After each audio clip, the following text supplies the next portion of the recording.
welcome back to my channel. On here you guys will be seeing me make some DIY flaxseed gel at home. It looks super nasty, I know, it looks like snot, really nasty, but I made it exactly from some flax seeds.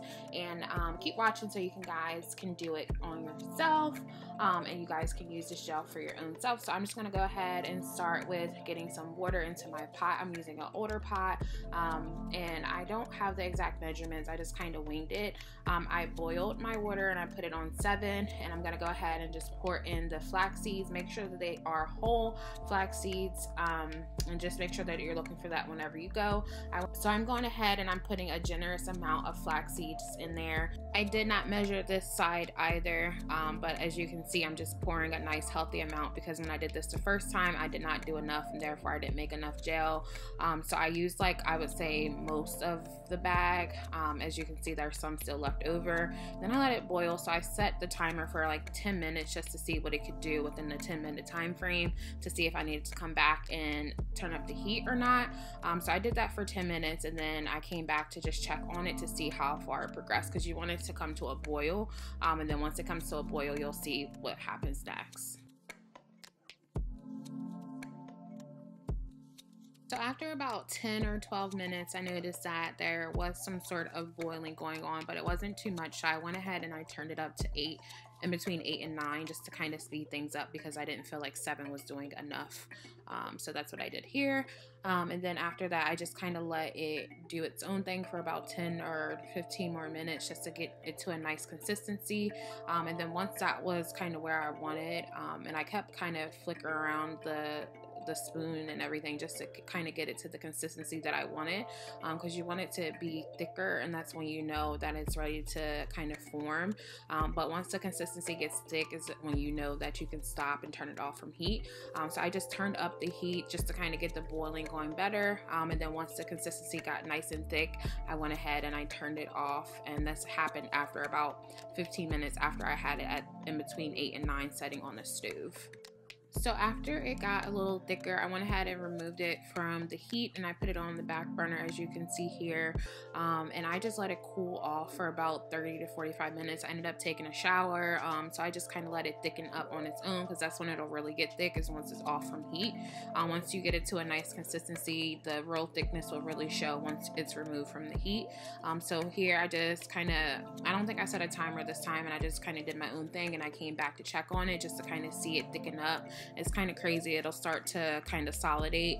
I don't even think that's a word, but it'll kind of become solid, and that's when you'll know. But then once it gets cool is when you can kind of strain it, and we'll go into detail about that in a second. Alright guys, so now I'm out of the shower and I'm ready to strain this gel, because you know, this is the best part. It's really nasty, it's really gunky, it's really disgusting, and it really looks like snot, but this is the best part. It's kind of somewhat satisfying, I think. So for this step, you're going to need something to strain the flax seeds out with. So I use a pack of knee highs that I already had from when I do like my wigs, and I use a Pyrex container just to kind of put all of it in a clear container for you guys to see. You can use whatever you have. So I saw that some people use a bonnet, knee highs, whatever you have that's kind of strainable, that the gel can kind of ease its way through without the flax seeds coming through, is what you want. So someone use a bonnet like I mentioned, and anything that you can kind of still have like the tiny holes but not big enough for the seeds itself to come through. Alright, so now I'm all ready to go and get ready to strain this. As you can see, it's super thick and it actually looks like gel now.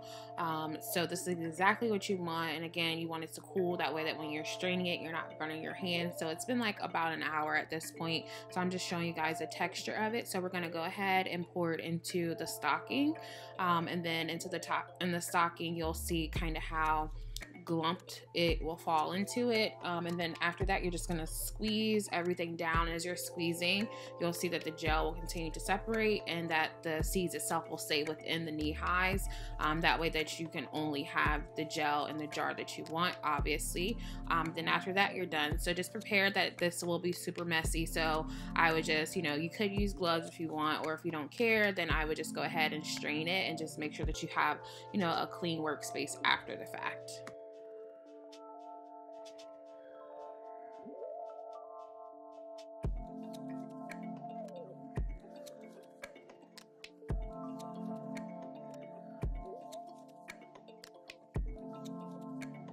What I can say from my previous experience compared to this one is that the more seeds you use and the proper amount of water in comparison, like the even ratio with the two, I would say makes the most gel.